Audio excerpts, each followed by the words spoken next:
Hello everybody, Al Bartninsky here. This topic is entitled The Tao of the Entrepreneur in Business Growth and Development. Tao meaning the way. It relies heavily on the works of a professor out of the University of Virginia's Darden School of Business, Saras Vathi. And I'll spell that for you in case you want to Google her name and find out more details about this interesting topic. First name is Saras, S-A-R-A-S, last name, S-A-R-A-S, V as in Victor, A-T-H-Y. You know, we're all familiar, I'm sure, with the traditional approach to business growth and development. We set a very clear goal.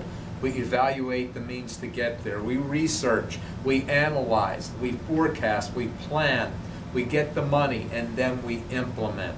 And this works well when things are very certain. In other words, we've been there, done that, or we know someone who has been there and done that and is guiding us.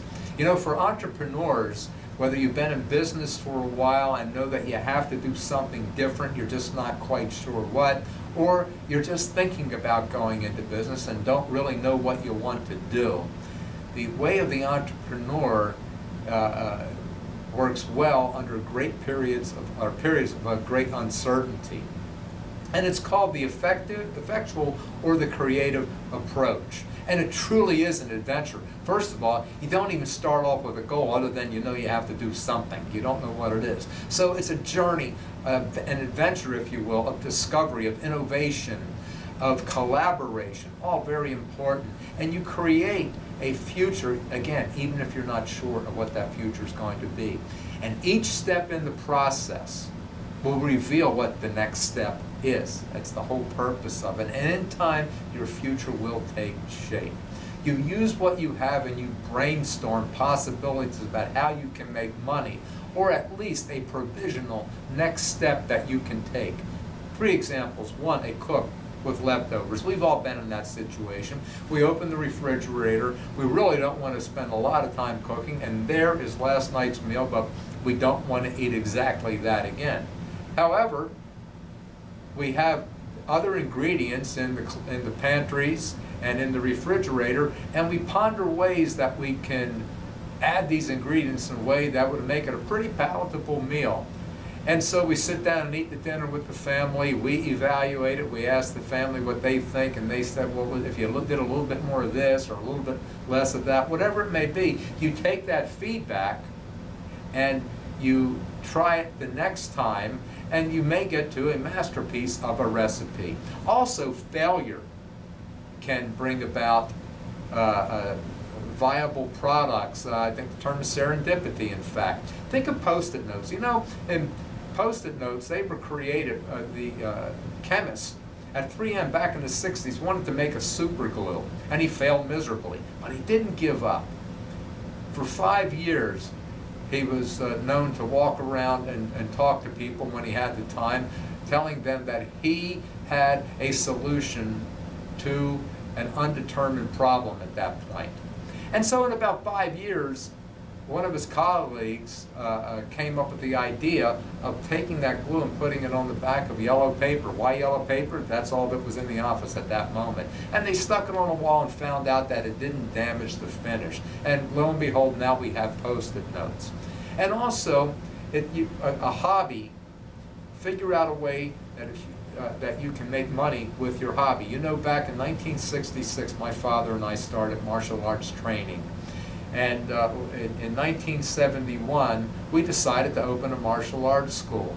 We figured, yeah, let's give it a shot. We love martial arts, we like teaching, and let's see, perhaps we can make some money at it. Well, it took a while, but eventually it became, and still is, a very profitable business, and I hope it goes on for many more years.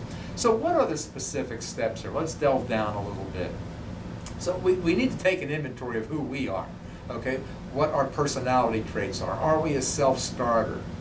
Are we disciplined? Are we resilient? Okay, can we listen? Do we have the humility to listen? Are we sociable? And on and on and on it goes. What do we know? What's our education? What's our training? What's our experience? What's our level of skill and expertise? And you know, in these circumstances, in this part, focus on your strengths. You know, we focus many times way too much on our weaknesses, and they simply hold us back and wouldn't have gotten in the way in the first place. We utilize our strengths to help overshadow our weaknesses. Now, we also have to take an inventory of people that we know and organizations that we have to get in touch with, because we want to get people involved early on in this process, giving us feedback, much like in the leftover cook situation. We want to get opinions. We want to look for potential strategic alliances, people who can open doors, perhaps people who want to partner up with us in some way to bring this product to market. And so this will be a time, possibly a time anyway, to prototype our product or service, our minimum viable product, if you will, to let people try it at no risk, no charge, simply for them to give us feedback so that we can improve it in a way that the marketplace would favor. The underpinning of all of this is take action. Don't wait. No detailed planning. Just look at what you have now and get started. As Tom Peters said in Search of Excellence, ready, fire, aim. Fix it on the fly. And you do this, you'll be getting valuable information that you would not have gotten had you left your project in the realm of untested theory. Creating this momentum results in amazing resources manifesting themselves. In his book Psycho-Cybernetics, Maxwell Maltz posits the idea that the brain is a guided missile system, and once it has an objective, it interprets everything in the environment in a way that allows it to achieve its objective. And that's what you'll find when you take action. And if you've done this, you know what I'm talking about. And you know what it is that many times those things were already there. We're just now looking at them differently. Always be guided by the principle of affordable loss. Whatever your next step is, don't be guided by how wonderful things are going to be if it's successful. Be guided by what's the affordable loss you can sustain and still continue if that next step failed miserably. You want to be able to have resources to keep carrying on, because it's not if you meet with failure, it's when you meet with failure. And again, make failure the strategy in this. So we want to keep our failures small and useful. And the surest predictor of success is being able to sustain failure so that you can start again. So there you have it, the entrepreneurial way compared to that traditional way. I'll leave you with this.